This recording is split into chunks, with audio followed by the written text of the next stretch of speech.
grandma has this dress. I feel like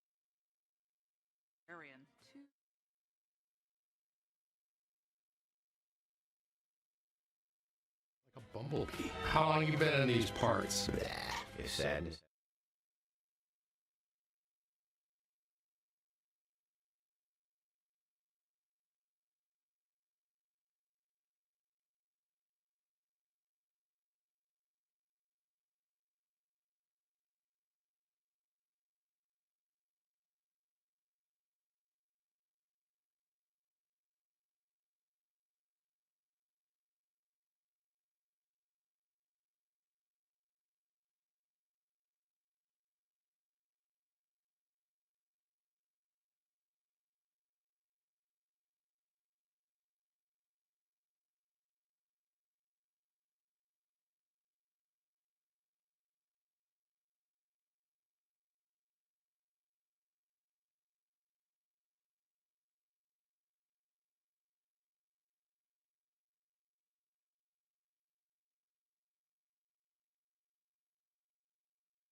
I think my grandma has this dress. No, neither. I feel like Harry Potter. Too librarian. Too Bono? No. No.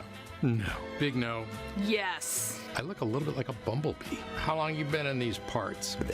If sadness had a color. I bought this? Your Honor, I object. No. This is so much like my dad. That is the ticket.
For more information and ticket reservations, visit asianart.org. The disproportionate impact of more than half of black business owners. Somehow we always find a way to rise. To the blueprint builders, to the backbones of every block, for the curators of the culture, and for generations to follow. You might fall, but never fail.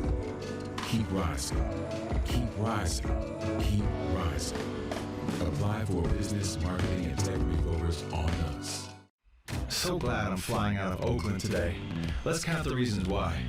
For one, flying locally reduces my carbon footprint. Plus, my airport supports over 17,000 jobs in the East Bay. And it makes sense. The more I fly from OAK, the more flights airlines will add out of OAK. All good. No matter where you live in the Bay Area, there are many great reasons to pick OAK and fly the East Bay way. What you do with that extra hour is up to you.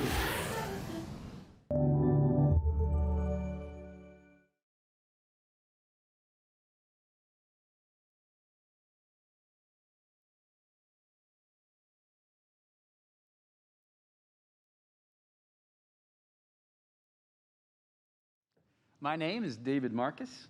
I'm the executive in charge of KQED Arts and Culture, KQED Food, and executive producer of Check Please Bay Area. And I'm delighted to welcome you tonight to KQED Live from the Commons in our newly renovated, newly reimagined headquarters right here in the Mission. KQED Live. It's a new multi-platform live event series dedicated to bringing journalism to life on stage, amplifying local culture, and building community. Our aim is to make, I just realized I'm allowed to take my mask off. I'm sorry. But we all have to keep them on when we're sitting in the crowd.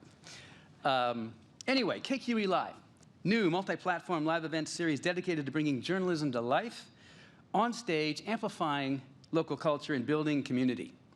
Our aim is to make KQED's mission to inform, inspire, and involve tangible. We do this through performances, conversations, storytelling, film screenings, food tastings, and other live interactive experiences. And importantly, we do this because in the act of gathering, we grow our collective sense of imagination, empathy, and responsibility. Now, before we get into tonight's program, and in the spirit of empathy and responsibility, I'd like to begin with a land acknowledgement. Here at KQED headquarters, we are located on the occupied lands of the indigenous Ramaytush Ohlone people. In fact, all of us who reside and live in the Bay Area, live and work in the Bay Area, reside on greater Ohlone lands. And to honor both the land and the people who stewarded it for generations, we must acknowledge the painful history of genocide and forced removal of the original inhabitants from this territory. This while we also honor and respect the many indigenous people still connected to this land.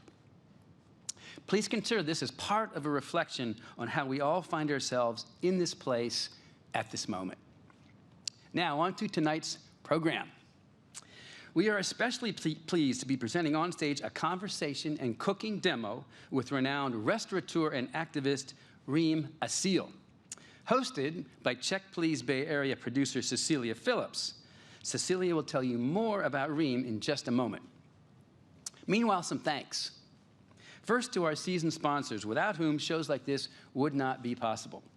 That's to say the Asian Art Museum, Berkeley Rep, Comcast Business, and Oakland International Airport. Deep gratitude to their commitment to supporting our mission of civic and cultural engagement in the Bay Area. As a special treat tonight, our sponsors at the Asian Art Museum have donated 3 pairs of tickets to randomly selected audience members to visit the museum's new immersive exhibit called Team Lab Continuity, featuring lush imagery drawn from nature and East Asian art that dynamically evolves around you and in response to your movements in the exhibit hall at the Asian Art Museum. Okay, here we go. The lucky winners of tonight's giveaway are Chetan Madashwara, Wendy N.I. Sacito, and Daniel Gelleroff. Congrats, and enjoy the exhibit. Okay, we also want to thank all of you for being among the first members of the public to bring this space to life. You can learn more about upcoming events and purchase tickets at kqed.org/live. And lastly, a safety note, as I referred to earlier, those of us seated in the audience tonight, let's be sure to take care of each other and remain fully masked throughout the evening. Okay, now, it's my great pleasure to bring to the stage our host, my colleague, Cecilia Phillips.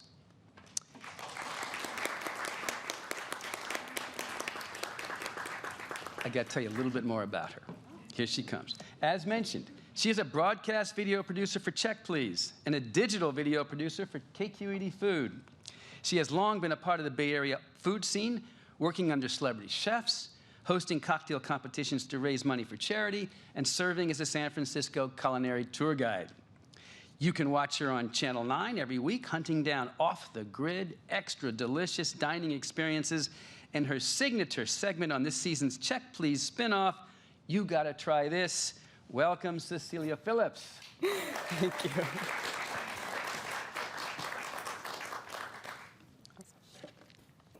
Knock him out. Thank you so much, David. And a big thanks to all of you for coming. Welcome to this event. I don't know how many of you know this, but this is only our second KQED food event, so we're really excited to have you all here. And in my humble opinion, these are some of the most fun and exciting events that KQED Live does. We have a jam-packed evening with lots of different things. We are going to have a conversation with Reem Assil, and we're going to talk about many different aspects of her life and what brought her here today, including her grandparents' migration story from Palestine and food sovereignty, and the importance of bread in Arab culture. We're going to have an interactive tasting. I see all of you have some boxes in front of you that you've been given. Okay, that little tidbit is going to be saved until later. So as David mentioned, once we do the interactive portion, you'll be able to take off your masks, and then from there do the tasting, and then if you wouldn't mind replacing your masks at the end, that would be great. After the tasting, we're going to discuss in detail many of the recipes that go behind making these 3 different bites that you're going to have. And we're going to do a demonstration to show how all of the recipes come together. As a little bonus this evening, you'll receive a post-show email where you'll be given the recipes so that you can actually make what you see at home, which I know a lot of you have probably done a lot of cooking in the pandemic life that we've all been living in for a while, so can test those recipes out. It's my great pleasure to introduce Reem Assil. Reem is a community leader and labor organizer and brings warmth of community to all of her events. She has worked with the Bay Area's esteemed cooperative bakery, Arizmendi Bakery and Pizzeria, Grace Street Catering. She's also a graduate of the competitive food business incubator program, La Cocina, and a business accelerator program, the ICA, Fund Good Jobs. She was also San Francisco Chronicle's 2017 Rising Star Chef, a 2018 and 2019 James Beard Semi-Finalist for Best Chef West, and San Francisco Magazine's 2018 Chef of the Year and Star Chef's Rising Star Restaurateur in 2019. Please join me in welcoming Reem Assil.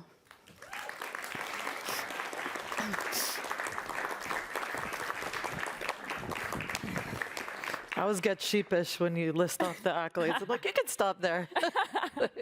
There are so many more than that we'd be here for a while, but I like how humble you are. Thank you so much for being here. Thanks for having me. I'm really excited to get back into live events. It's just like... Right? Yeah. I was actually going to ask everybody if they wouldn't mind really quickly giving me their biggest smize. Do you guys know what that is? When you smile with your eyes? Oh, yeah. Yeah. So I've never heard of that. You never heard of that? Smize. Yeah. Is everyone going to smize really quickly? Now we know they're enjoying. Okay, yeah. good, Okay. good. So that's what it's going to look like. Get the jitters out. Yeah. Yeah. Our second live event. We're really excited to have you. There's so much to talk about the work that you do. You are so much more than just a restaurant owner, which a lot of people may see on the surface. But your story didn't begin there. You started the groundwork doing so much more, and it mainly began with activism. I was wondering if we could start there and just begin with where your love for doing this sort of work in the community started out. Yeah. I always sort of joke that the seed for social justice was sort of nascent in me just by nature of being a child of immigrants, being Palestinian for sure. That sort of affinity for like, something's not right, I need to do something about it. Like, it was always sort of there. Like, I come from a long line of generations before me that had, like, you know, really fought for me to have a better life, including my parents. And I think the first time that I really connected what social justice or why it was so important to me was actually as a teenager. You know, we read about the civil rights movement. Like, I grew up in New England, so we were like visiting Plymouth Rock and like celebrating the Pilgrims. But then like my uncle was like going to protest Plymouth Rock in the same weekend. So like starting to question what the books were telling me, and we took a trip to the Deep South for my history class to learn about the real civil rights movement and meeting folks in like deep South, Mississippi, Alabama, Georgia, and learning about how they put their bodies on the line it reminded me of the stories of my parents. And that's when I knew that's what I wanted to do. And so I came back and I was like, I'm going to be a diplomat and I'm going to like figure out peace in the Middle East and all these things. I wanted to be the president and, and that, your bubble is really burst when the reality is of, life. Life. And so, I think, went through some hard times in my life, but it brought me here to California. And it was here where I saw people take to the streets when the US invaded Iraq, and I got into anti-war activism. And that was the first time that I felt agency, not just my own agency, but being in community. And that was something that I was really yearning for growing up. And so the kind of one thing led to the other, and I learned that you can get paid to actually organize. It's wow, I get paid to knock on doors, go in homes, drink some tea, ask them about their life. And that was really amazing work. But it was also sort of coming to California was also learning about food. And well, let's talk about that. Let's jump into that. So basically, throughout your life and career, there's a bunch of different points that come together to make you, the intersectionality of who you are. So a restaurant owner, mother, activist, and your roots lie in your heritage and where your grandparents came from. I would love to talk about your story and how they came to this country, and then being Palestinian-Syrian, your mother's Palestinian, your father's Syrian, and what that experience was like to watch them.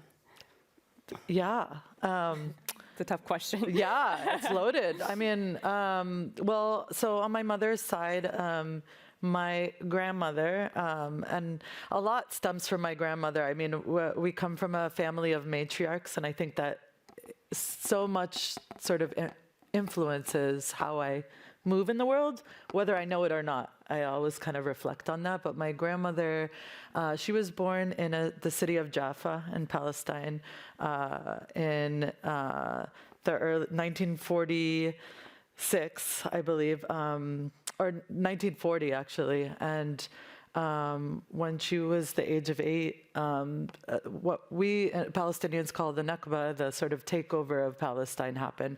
And she was part of my grandmother's family owned a lot of citrus groves and were sort of kicked off that land. Her uncle really wanted to stay, and so they were one of the few that tried to stay for longer, but ended up sort of being relocated to Gaza. And then my grandfather came from a prominent family in Gaza, and that's where they met. Actually, my grandparents' story is like a love story. They fell in love and they got married. And then in 1967, there was the takeover of West Bank and Gaza, and then they were again forcibly displaced. They thought they were taking a vacation to Beirut, just like to lay low, and they never really returned. So my mom grew up in Beirut from the age of 8 onwards, and so being in Beirut was interesting as a Palestinian because Palestinian refugees were treated really badly in all the places that they dwelled. And you can kind of show comparisons now with like the Syrian refugee crisis, and that history continues to repeat itself. But for a long time, I mean, they grew up in the Civil War, where being Palestinian was a threat. And so they survived that until they no longer could survive that. And in the early 80s, again, on my dad's side, he came from Syria, and Syria was also having its uprising against dictatorship, and my dad was like part of the Egyptian revolution, and all these things, and then that fell apart. And so here are two people who are like trying to escape war and could never really do it, but they met each other in Lebanon and decided, we're done, we're going to come to the US. And my grandparents relocated to California, to Northridge, only to come to the early 90 big earthquake. I just feel like disaster follows them everywhere. But that builds their resilience. And home was Northridge for a very long time until both of them recently passed away.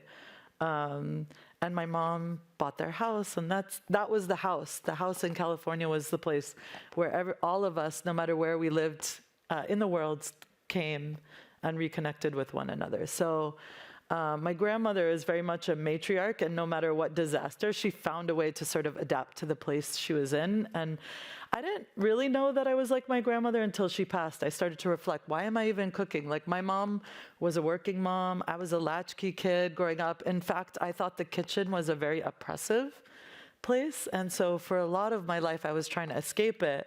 Oppressive in the sense that... Yeah, well, cooking is a very liberatory thing, but when you're forced to cook or expected to cook, it could actually be quite oppressive. Yes.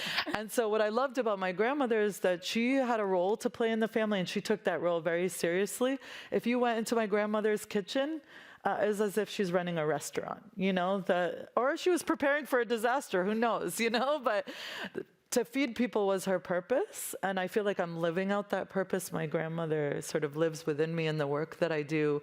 You don't just feeding people as a mechanism of survival, but also as a mechanism of building resilience for what is to come. So I feel like that's the way I move in the world. I didn't know that my grandmother was so ingrained in, just because I think, and this is a lot of people in diaspora, we've been robbed of those stories. It wasn't until I wrote my cookbook where I actually learned my grandmother's story and everything that she had to go through to come here and to keep the foods of our people alive in our history, right?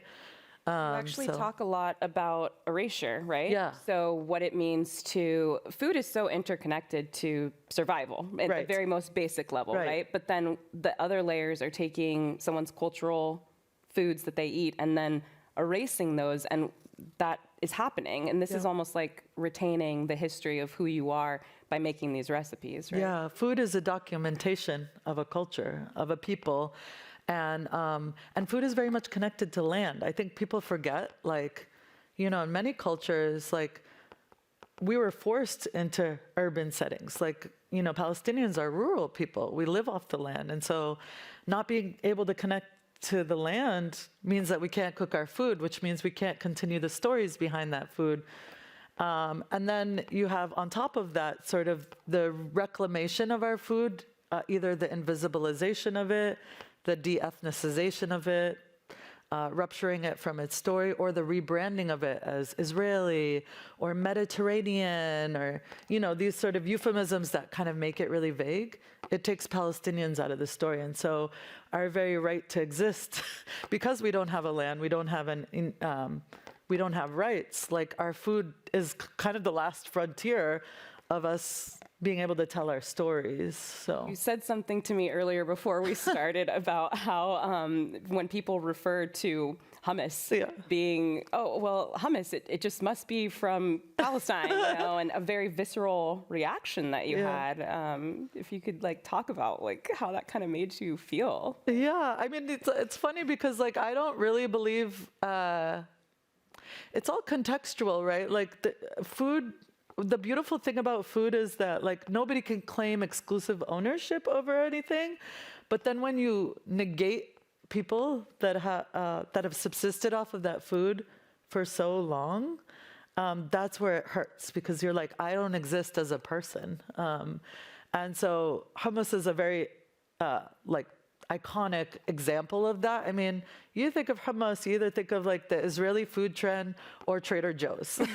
You do not think of Palestinians, even though we've been subsisting off of that food for generations, right? So it's the either intentional or non-intentional sort of removing us from that story. That is very hard. Food tells a story of colonization. It tells a story of genocide. You think about sort of the, any country, not being able to tell that story means that we forget about that history. So part of my work is really to bring that history to the forefront, not to shy away from that. Like, there are some really beautiful things about how cultures merge and food kind of gets created, but you have to tell those stories. Yeah. That is the important thing. That's what connects everyone and brings everyone together. Yeah, right? yeah. Along those lines, food sovereignty, let's talk about that a little bit. We talked about kind of shifting the idea for people to, I think a lot of chefs, restaurant owners, they'll tend to focus in on a lot about food sustainability, which is a huge part of the conversation, right? But the extra layer on top of that is food sovereignty.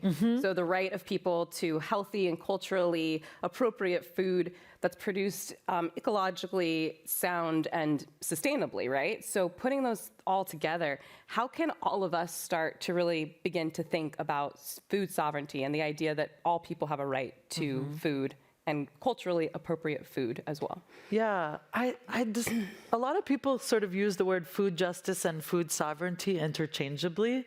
And I like to make one distinction, which is that food sovereignty is all of those things, and a people's self-determination depends on that. So I think about it in terms of ownership, ownership over my narrative, around my means of production, around my land, around my right to be connected to my roots. That's what makes us human, right? And when we get stripped of that, we cannot function as a truly humane society. So our self-determination actually depends on all of those things. So that's kind of like the distinction that I made. Like, we all deserve healthy food, but we all deserve to be connected to our roots, to ourselves. And so food is integral to that, right?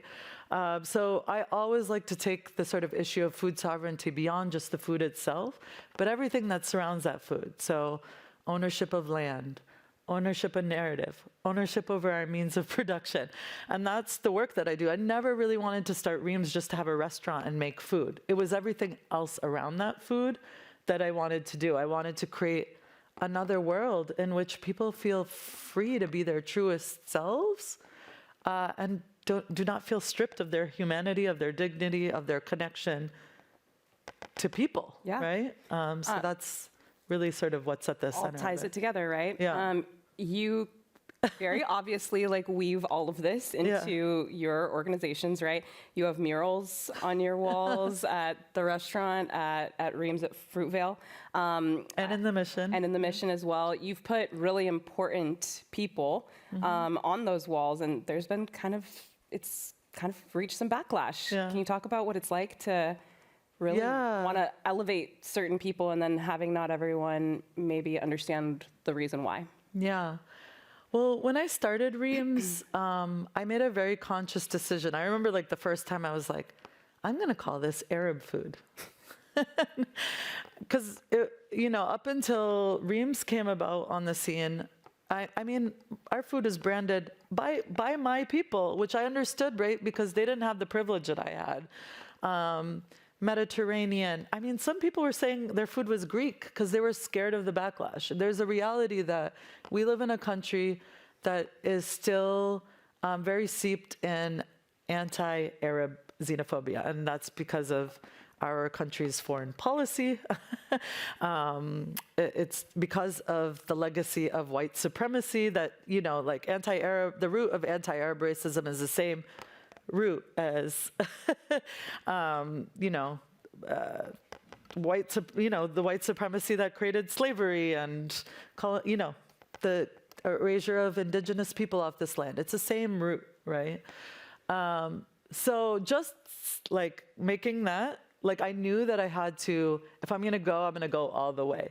That I couldn't just bring half and try to figure out a way to make it palatable to Americans, that they'd have to take me all and not just some parts of me. And part of that was my Palestinian identity. And for so long in my life, I'd hid those parts of myself because I was scared, right? The second week of college was September 11th. That forever changed my life, being an Arab in this country. So yeah, it was a risk. I remember my parents were like, why don't you just blend in, you can say Arab here and there. And I was like, no, because I can't be fully successful if I'm not my truest self. And so, I think the world has changed, and those murals were really beautiful depictions of intersections. I depicted Palestinian freedom fighters, activists who, had a piece of a pin of Oscar Grant, the young black man who was killed, in the platform right above my bakery. I wanted to show the intersection of struggle between black and brown communities. I see myself as interconnected as an Arab in this country. And that gained actually more community than it gained backlash. I thought, if I'm being written about in Breitbart, then maybe I'm doing something right. Exactly. I think that I chose to double down when everybody was telling me, maybe just tone it down a little bit. But I think the world is not, in a very different place. People are hungry to understand a different way. And I think about who are the first people to put Nelson Mandela on their walls, or Malcolm X, or any of these people we celebrate today. So Reem's was never gonna just be a restaurant. It's a marker of where we're at in our history in this country, and I feel proud. I mean, you should feel proud, and more than that, I mean, I remember my first experience actually going to your restaurants, and that was kind of the big highlight, right? Like the first chance for people to try Arab food, and how much courage it takes to actually brand yourself as such and say, this is what I have, this is what I do, and opening up a world to myself where I was like, oh, this is so amazing. Like I'm getting to try these amazing dishes and learn about somebody else and expand my worldview. So, and how familiar did it feel too? I mean, that was part of the thing for me, is like, every culture has a version of hospitality. I mean, bread is transcendent of cultures. And so I wanted to create something also that felt familiar to folks, felt accessible.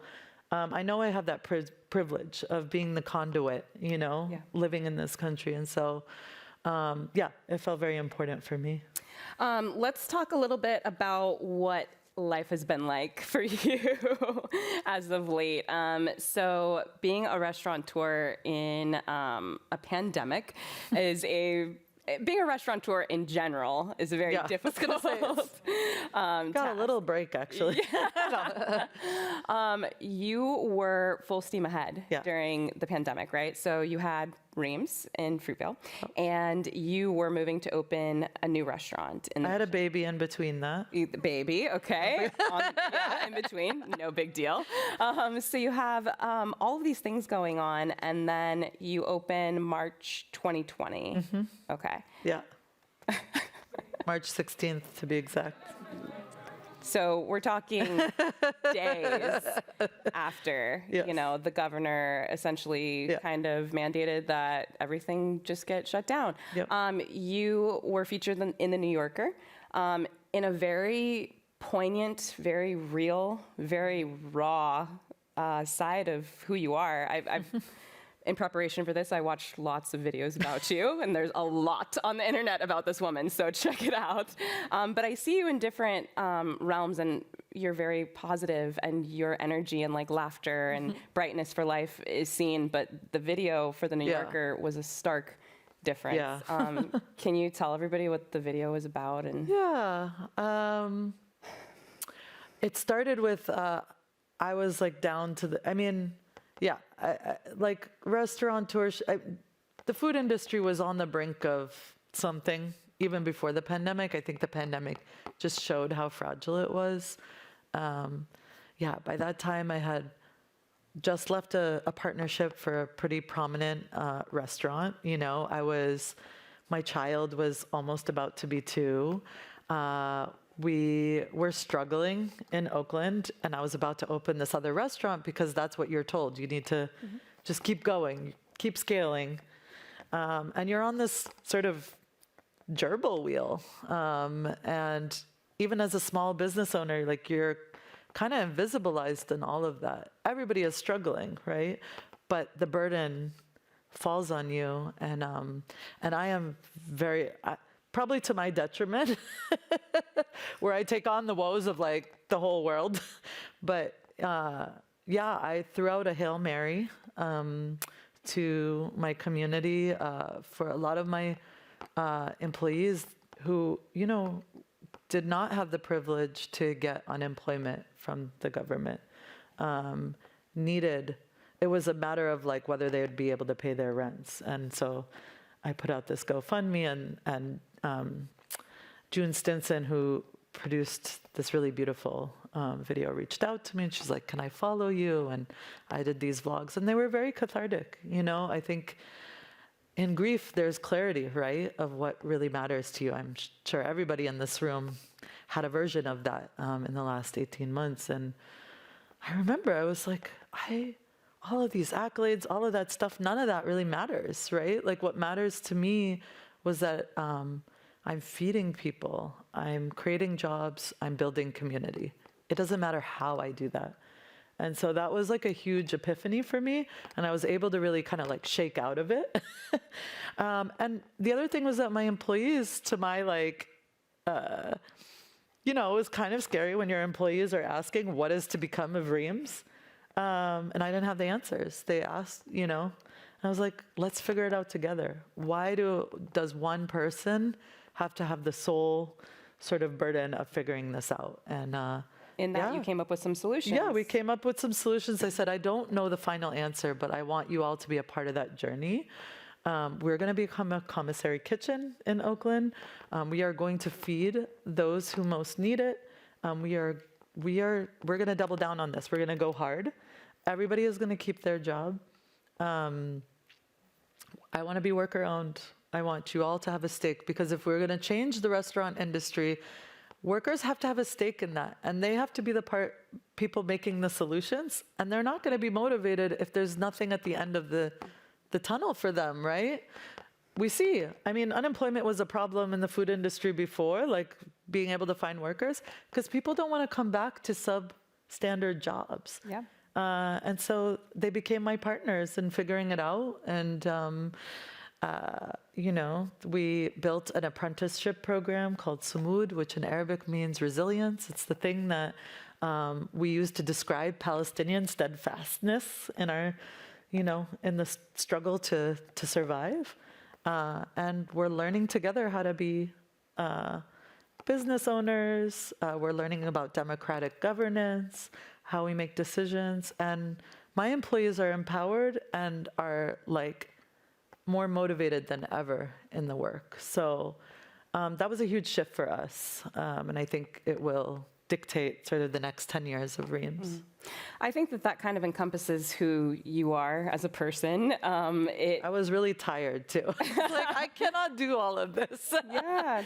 And it took a lot to be vulnerable to say, as the leader, I actually don't know all of these things. I need support. So yeah. Yeah, the thing that showed me that really is who you are as a person at your very core, the idea of taking all of these people who come together to work for you in a restaurant, right? But instead, pushing back on that idea was an article that you wrote that came out in Eater, and I believe, if I'm getting the title right, was Don't Call Me Chef. Yeah. Which I love, because myself being a restaurant person and really growing up in the restaurant industry, I think it's almost a sign of how much esteem that an organization has. The more you refer to the people who are working there, in the kitchens, the more you are just drilled into saying, yes, chef, Mm-hmm. And in reality, what that continues to push forward is this idea of power, Mm-hmm. over. Power over, yes. So talk about why that was a huge, that's a huge thing for somebody who is truly an esteemed cook and chef to say, don't call me chef. Yeah. What did it mean to have to kind of make that proclamation?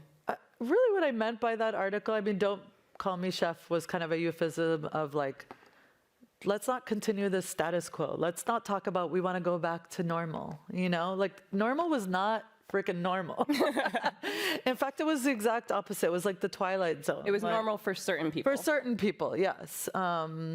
And so, that really was symbolic for I do not want to continue status quo, and anything that is a remnant of that status quo doesn't feel right. Because we can, the point in that article was that it's a system. You know, it's not just a few bad apples, right? The whole thing is rooted in bad practice. And so, you know, while we've reclaimed the word chef, and there are great chefs out there, I don't mind calling people chef. It's not, you know, that sort of aspiring to a title creates these dynamics even amongst the best of us. Even amongst, you know, just putting a person of color at the helm or a woman at the helm of something does not actually take care of the power imbalance. And so, you know, that was what I was questioning, and questioning the contradiction of me being in that, and what am I doing to feed that? And, you know, it's an ongoing struggle for me. I feel like I have a platform. I want to bring people along with me in that platform. And yet I'm surrounded by media that wants to have a certain story, that wants to create a certain narrative, and that takes my power away too, right? Like I'm stuck in that cog. And so I think the more we sort of question that and push back against that in the things that we do, the more we can be creative about thinking what's possible. Like even my employees were like, couldn't get their brains around, wait, I can make this decision, you know? I was like, okay, we're not getting tipped anymore. How much do you want to get paid?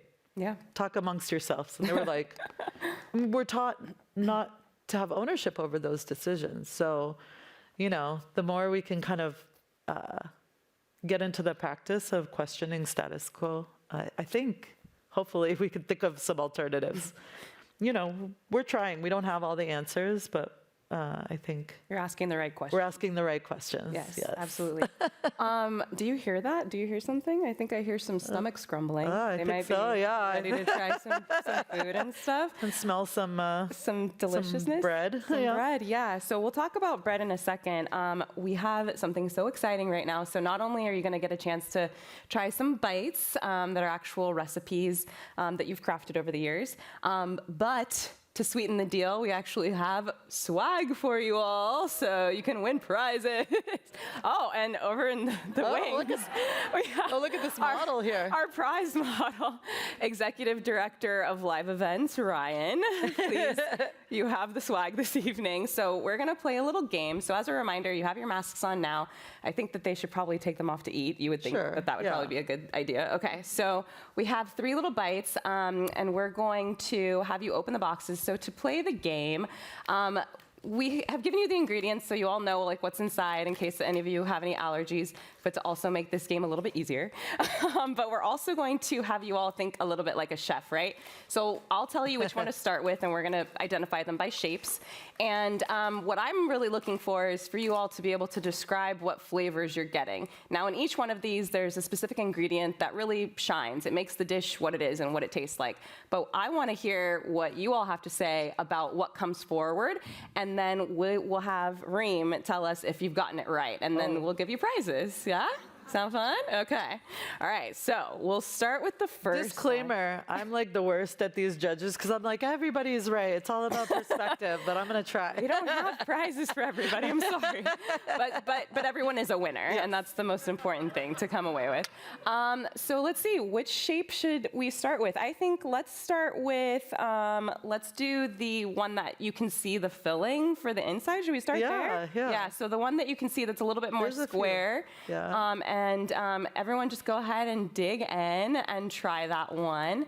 And while you all are eating, I'll have you describe the name of the dish, the pastry, and then maybe talk a little bit about it. But don't give away too much of the secrets. I won't give away too much. So what's the first one that they're trying? So the first one you're trying is called sfiha. Sfiha is kind of an interesting. I was telling Celia that like they're the same pastry in the Arab world. The name can be like 20 different things, and the same pastry can have 20 different names. So this is one of those pastries, but this is really modeled off of a Lebanese version that I love, because I like associate this pastry with my grandmother, but going to Lebanon and seeing these like big burly men make these little meat pies, I could say meat pies, it's not vegetarian, I'll give that away, like en masse, like really, really fast. It was like magical. I was like, wow. All right, so does anyone want to take a guess as to what the most overarching flavor that you're getting with one of the ingredients that's standing out? That's pretty tough, but anybody want to take a, yeah, okay. We have, yes, pomegranate. Yeah. Do you want to talk a little bit about what the pomegranate flavor might be, like how it might have come together, prepared in the dish? The acidic of the pomegranate juice and also the seed, give you the texture. Mm-hmm. All right. Yes. Should we? I think she got it. Okay. Yes. Yes. Yes. Pomegranates are really abundant in the Arab world. We use them, and so I love this time of year. We basically put like pomegranates as garnish on pretty much like more than 50% of my dishes. So, yeah, we use a lot of those sort of tart, acidic, but also sweet flavors, especially in meat dishes. So it's been made into a molasses, right? Yeah. Excuse me. Yeah, we reduce it. Awesome. Yeah. Let's go to the next dish. All right. Where are we going? Are we doing triangular or boat? Yeah. Or triangle? Triangle. Let's go to the triangle.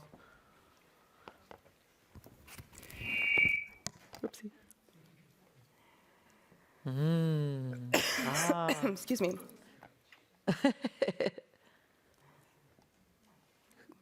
Who wants to take a guess?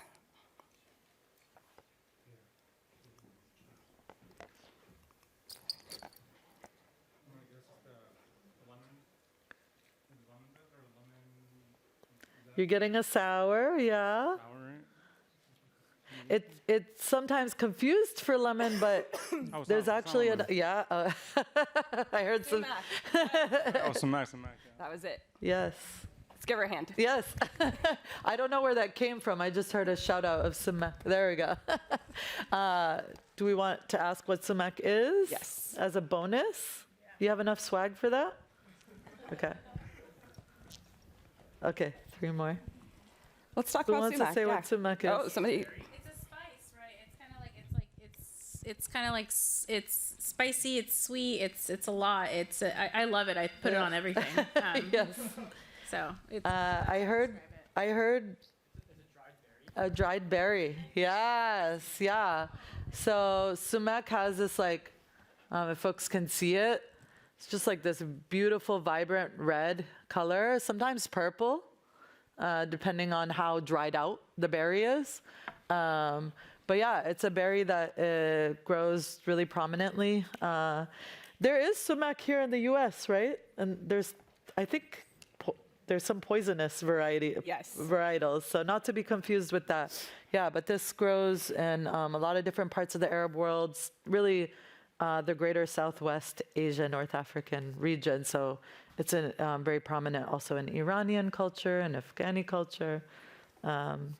Yeah, it's really good with the spinach because you can get that sour note without putting too much liquid into your spinach pie. Awesome.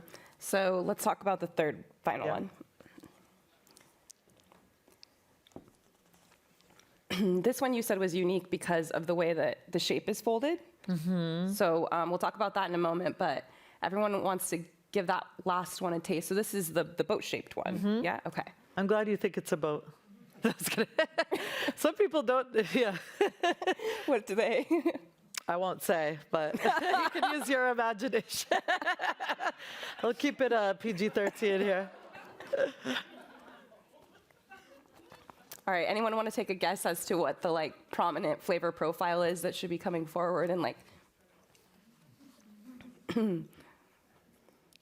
what ingredient is coming out? It's Friday night, gotta keep it light and fun. Mm-hmm. Nigella seeds. Nigella seeds. Okay, bonus. Yeah. What is it? Do you know what it is? I cook with this, and it's a little.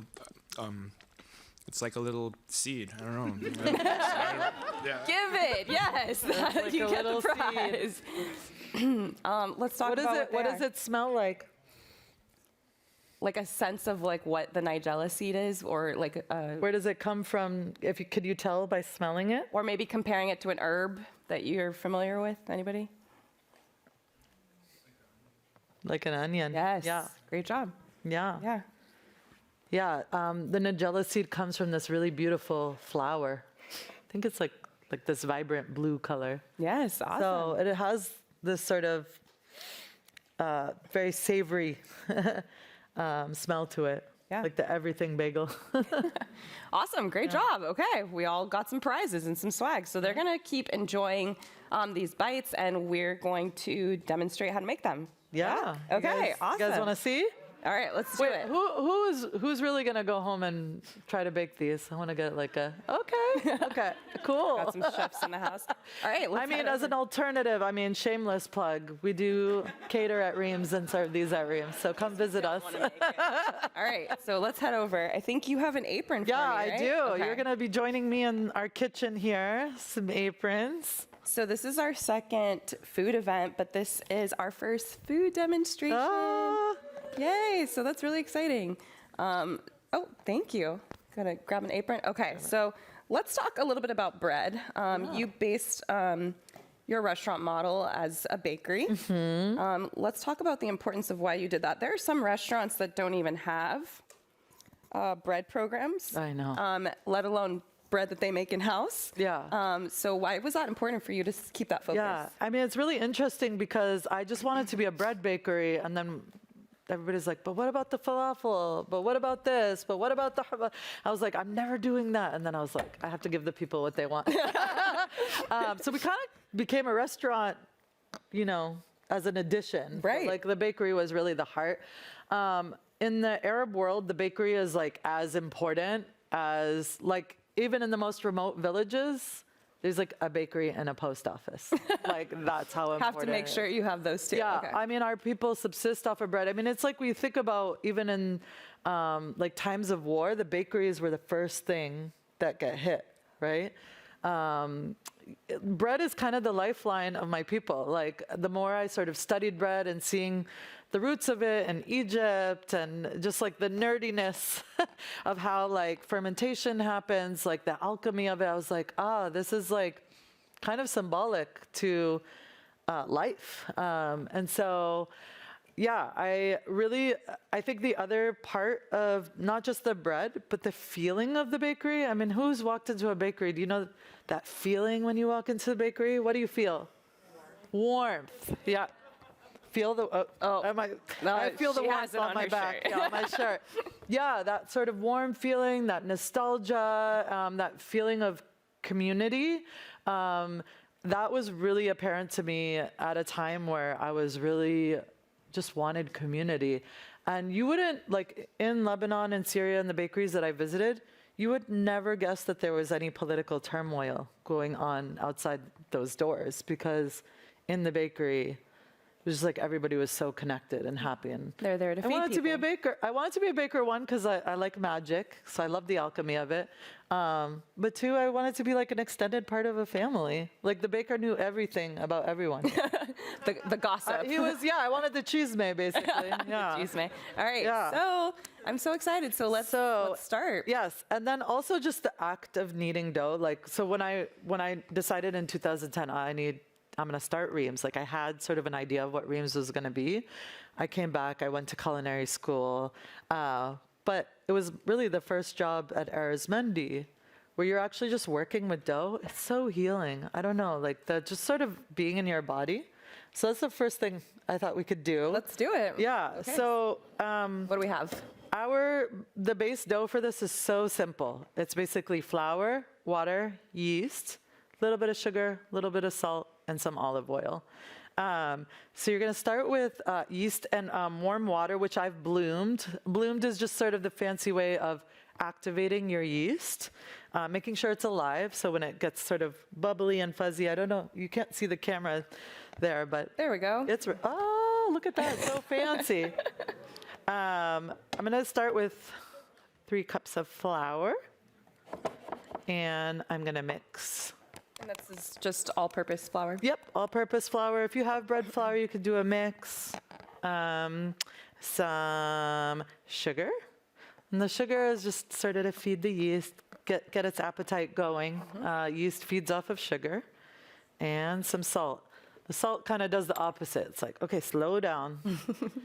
In fact, people don't realize that like salt is actually like, if you forget the salt, not only will it not taste good, your dough can just keep growing and growing and growing. Yeah, keep rising. Okay. Like, I always joke like on the night before Christmas Eve, which is the busiest day in our bakery, somebody forgot to put the salt in all of our base dough recipes. And like we showed up to the walk-in, and like the dough was literally busting out of the walk-in. It was bad. Yeah. All right. And then I'm gonna create a well inside my dry ingredients. And that just makes it a little bit throw easier my bubbly yeasty water. Mix together, right? Yep. Create that little well. Yeah. Okay. Throw my oil in there. That's gonna give it that like nice mouthfeel, and the richness of the olive oil also imparts some flavor.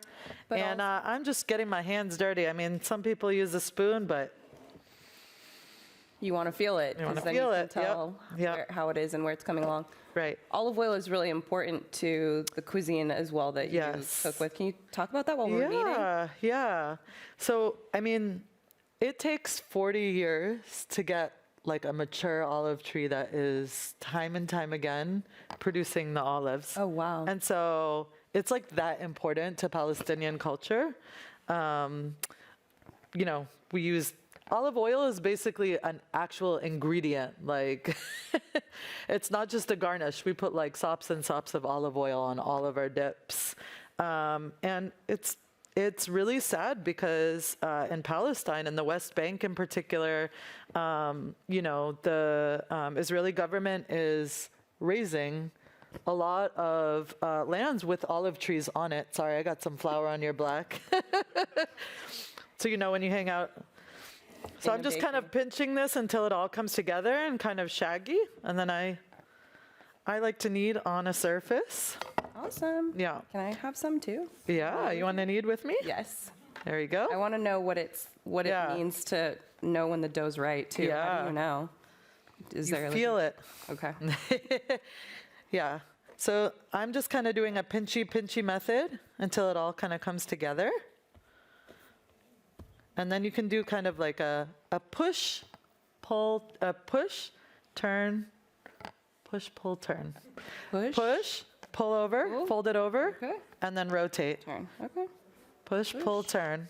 Pull, turn. There you go. Got it.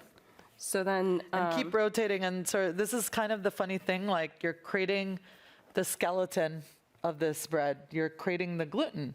People forget that gluten is actually what gets created when water and flour hit together, right? There are different protein molecules, and the yeast is just really sort of breaking when the water and the flour, they like recompose into what we call gluten strands, which keeps the dough nice and strong, have structure. And it gives How's your dough feeling? It's getting a little softer? Yep. Yeah. This fatayr is kind of like a pasta dough. So it has kind of a little bit stiffer. Okay. But when it rises, it's going to get nice and soft. And we have TV time dough. Yes. We're going to switch to. Yeah. So the two things that I look for in a dough to see if it are the three things, really, the three tests are like the texture, the smoothness. They say smooth like a baby's butt. But babies' butts are not smooth. Having had a child, I know this. Elasticity, like if you push on it and it starts to spring back, then you know there's like gluten because it's sort of like a rubber band. And what we call strength, which is the window pane test, when you pull it apart and it becomes translucent and it doesn't break. Be able to see through it, basically. You should be able to see through it, exactly. So we'll keep kneading. Yeah, I mean, and then in Gaza, it's interesting, like olive oil, like our iconic dish, musakhan, which is the base of one of our best sellers at Reem. See all these shameless plugs, sorry. Called the Pali Cali, but it's really amazing. It's like this chicken that is just like brine in that berry and the sumac, but olive oil is basically the other ingredient. It's like confit in the olive oil. And we cook musakhan to really celebrate the olive harvest. But in Gaza, you can't get olive oil anywhere. So they cook it in canola oil and like ration from like, yeah. They still make it yeah, happen. I mean, people are food insecure. And so just a simple act of getting ingredients to make musakhan is like a political act for them. Oh, okay. Yeah, yeah. All right. Like olive oil is that important. Mine is starting to get smooth. How's yours? Getting there? Getting there? I'm really impressed with you in being a baker. I do not bake, I cook, but I do not have the patience for bread, to be quite honest. So I'm excited to learn about this. So I think it does take a bit of patience and love. So yeah, they're getting there. Okay. Here. Takes a little bit of forearm strength too. Yes. There we go. All right. Perfect. So then let's see. So after we're gonna put you this. do this, So after you do this, you're gonna put it in your bowl, cover it, wait for it to grow. Okay. Rest, an hour and a half, 2 hours, and rest. Okay. Yep. And then you get these. Magic. Magic. All right. So this is dough that has been made, portioned, rounded. Okay. Shout out to my team at Reams. Shout out to Hi in the back. Yes. Thank you so much. Yes. Hi. All right. So now they've rested. About how long? Rested. Does that usually rest? So after they rise and you cut it, you can let them rest for like 15 minutes or so. Okay. Yeah. Great. Fast. Yeah. Okay. I'm gonna grab some flour for us to dust. Okay. All right. So every culture has a dumpling. This is kind of like making dumplings. So you're gonna take one, kind of dip it in the flour, do a little pinchy. I love these technical terms. Yeah, little pinchy. Okay, so maybe sprinkle a little bit more, and you can use your hands to push them out, or you can use a dowel. You're just sort of this rolling is the most back and amazing feeling dough I've ever. I know I'm doing it wrong now. When I'm doing it at home, it does not feel like this. This is so light and airy. This is amazing. Okay. Thanks to mechanized Hobart machines that make your dough flawlessly. That helps. All right. That definitely helps. Okay. So what shape are we gonna make? What would you like to make? I would like to make the boat. You want to make the boat? I love it. I love it. Let's make the boat. Okay. All right. So you're going to, so this is our cheese and Nigella. Okay. There's some spoons in here. Great. Let's talk about the cheese. So it's a couple of different, one kind of cheese, 2 different kinds of cheese. It's one cheese in here. It's called akawi. And it's a Middle Eastern cheese. So you're going to scoop like a good heaping. Maybe 2 of those. 2 of these in here? Okay. Yeah. Get a nice. So akawi cheese is a soft brine cow's cheese. It basically gets transported in salted water, so it's like super salty. It has almost like a Oaxacan, like real Oaxacan cheese, not like the Oaxacan cheese you get in the corner store. Like super moist, has like a little bit of spongy, but it also has a little pull to it. Yeah, so a little bit crumbly. It's like a cross between like a mozzarella. Yep. We use it in a lot of our dishes. Oh, awesome. Yeah. That's great. Okay. So to shape this, that's how I wash my hands. With flour? Yeah, if I have sticky on them. If you ever have a water shortage, which we do. So I'm going to start on one side of the circle. Okay. I'm going to hold it up. All right. I'm already lost. Oh. Okay, so I made mine. It's almost like you're going to make a cannoli or like a little bouquet. There we go. Okay. Pinch. Yeah. Okay. Like a bouquet of cheese. The best kind of bouquet. The best of yes, exactly. All right. And then we're going to take the other side and we're going to kind of do the same thing. Oh. Yeah, so you're holding on one side and then you're just kind of pinching down to seal it. And then you're going to lift it up, give it a nice stretch so that your cheese kind of distributes. There you go. Look at that boat.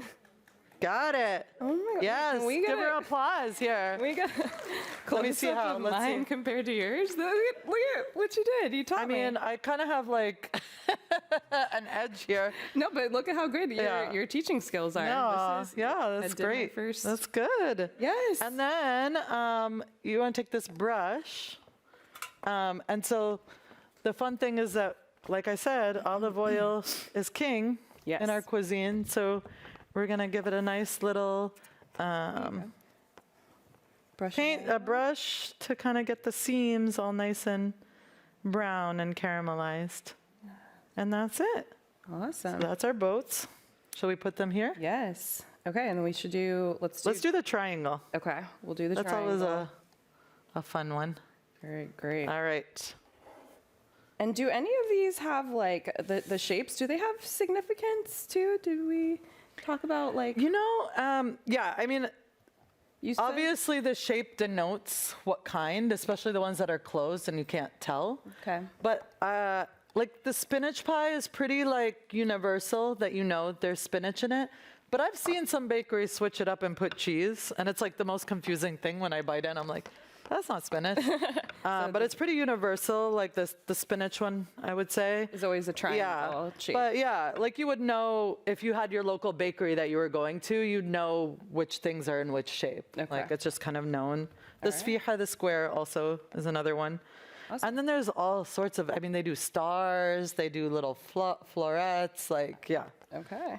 All right, we'll do that at the 201. Okay. All right, so spinach. All right, so we're going to do the same thing. So the trick of the spinach, spinach has a lot of water content, and it tends to release the water when the spinach pie is cooking. So you want to kind of get as much of the water content out as you can. So I like drain it before I scoop. Squeeze it even, squeeze right? it out, yeah. Take out the extra water. water. Honestly, like, if your spinach pies pop open in the oven, they're still delicious. Like, my mom was always like, I don't care. But I always want the perfect one, so I became obsessed.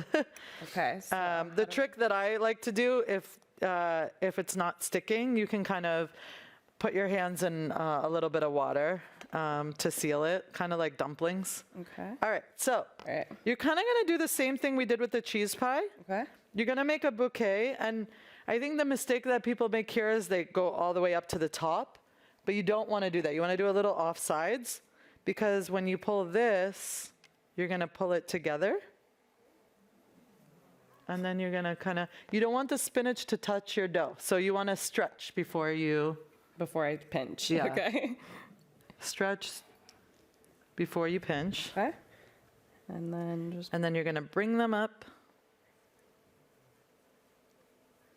And then while you're holding it, kind of pinch down the sides. Okay. And you're kind of just making like a little, almost like a line. A pyramid, yeah. Yeah, to pinch the seams together. Yep. Okay. There you go. I think you are a really great teacher. Yeah, look at that. Natural. Thank you, everyone. Look at that. Same thing. We're going to give these guys a nice little paint. Okay. Yeah. These look incredibly complicated, and I'm sure that the filling, we'll talk about that in a second, but shaping them is not crazy hard. And it's really fun. The thing about baking, or just really cooking, like a lot of Arab cuisine is actually very simple. It's the methodology, like the many, many steps. So you want to do it like invite your friends over, or like have family members, and it's a very communal act, right? Like you're never making pies by yourself. Yes. Like my mom would make a lot of pies and then she'd freeze them. So at the drop of a dime, if anybody showed up, she'd take the frozen pies out. And so these ones can be frozen, and just make them. Yeah. So let's talk about the filling for the spinach one that we just did. So what was in there?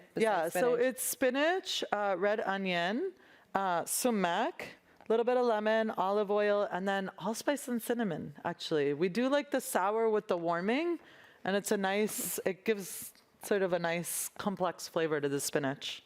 Okay. What do you guys think about the spinach? Yeah? Yeah. They're addicting. All right. So this is the last one. The last one. So this is our Sfiha.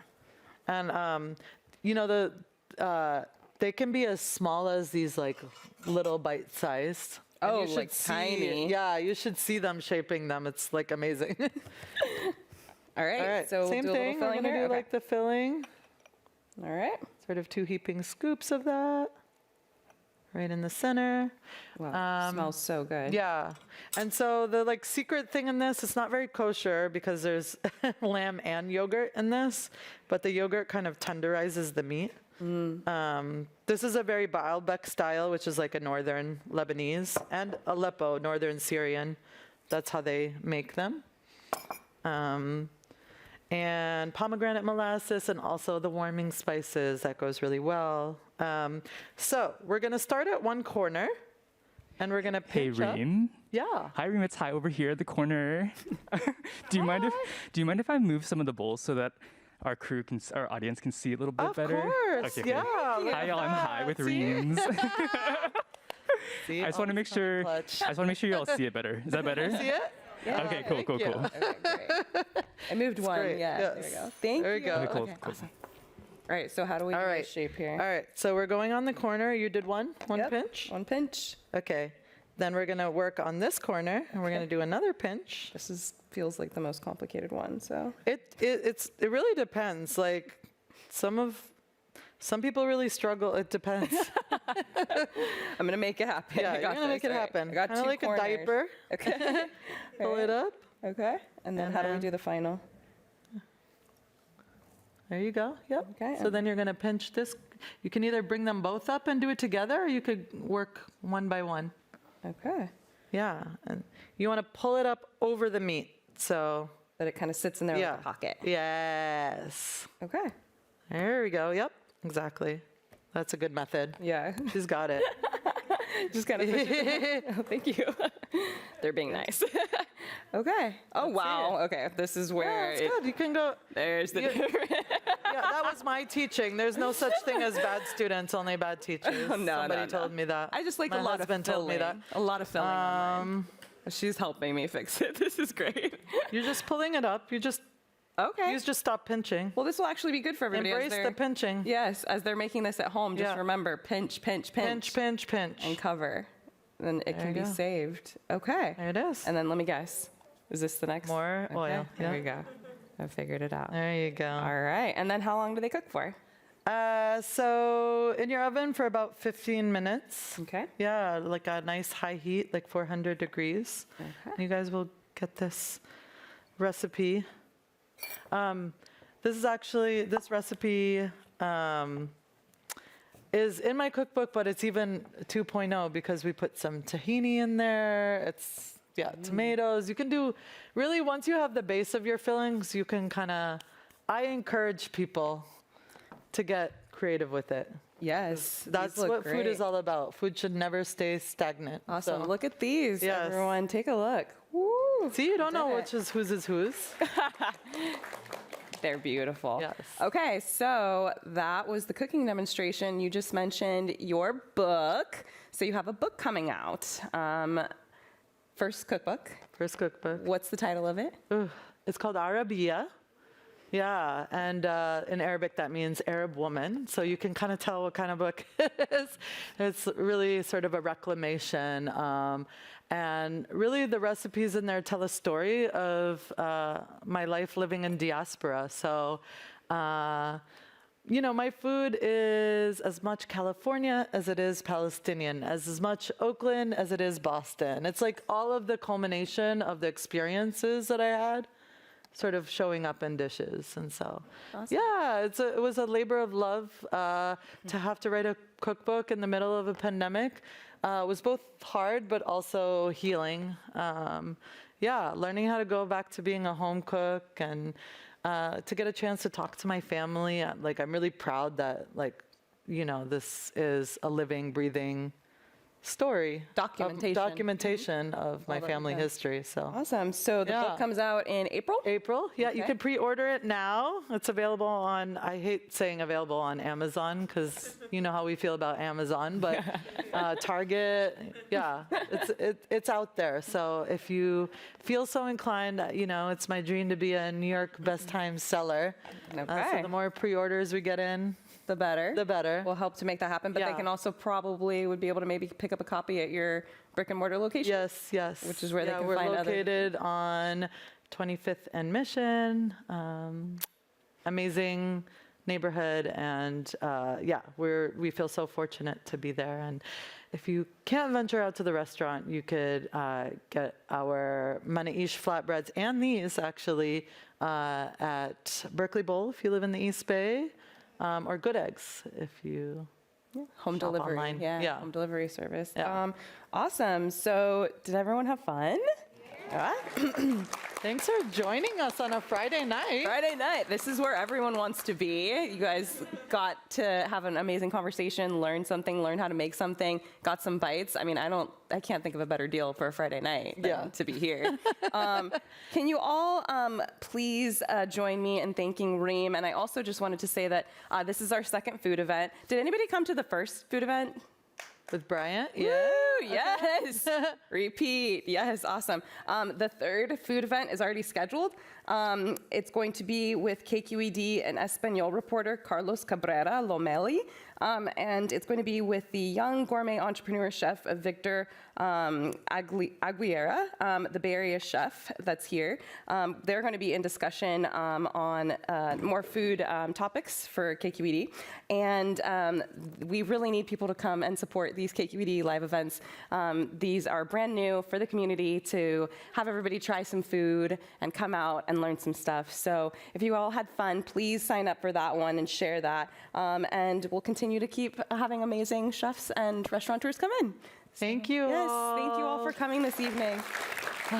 Thank you for having me. Yes. Oh, thank you. Yeah. All right, awesome. Let's head off soon. Yeah. Okay, perfect.